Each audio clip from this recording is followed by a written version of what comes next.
सेमला ग्राम पंचम वर्ष शिप विवाह समापन। बलांगीर जिला तुरेकेला ब्लॉक सेमला ग्राम परंपरा कला विकास केन्द्र ओडिया भाषा साहित्य और संस्कृति विभाग ओडिशा सरकार तरफ पंचम वर्ष शिव विवाह शीतल षष्ठी महोत्सव महासमारोह अनुष्ठित हो जाइछि। उक्त विवाह उत्सव में आखपाख अंचल हजार हजार संख्यार भक्त मान जनगहली होइथिबा बेले दिनबेला हलदी खेल और अपराह्न बरजात्री मानक नाच गीतटी बहुत आकर्षणीय होइतिला। रात्रि मनोरंजन पाई नाटक दंड नृत्य अनेक कलाकार मानक अभिनय देखणाहाणी मंत्रमुग्ध होइतिले।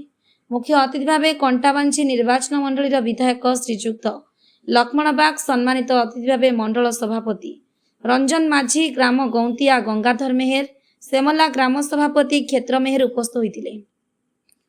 अनुष्ठान सभानेत्री श्रीमती कविता मेहर, उपसभानेत्री सावित्री दास, संपादक भक्तबंधु मेहर, जुग्म संपादिका हारावती मेहर, कोषाध्यक्ष शुभ्र मेहर, सभ्या विदेशी रणा, रामा मेहर, उर्मिला मेहर, प्रमिला मेहर, संयुक्ता मेहर, भूमिसुता मेहर, सभ्य रामेश्वर रणा, मानसिंह माझी सहित ग्रामर कलाकार प्रकाश मेहर, दामोदर सुना प्रमुख योगदान करी यात्राटी को साफल्य मंडित करी समापन करते।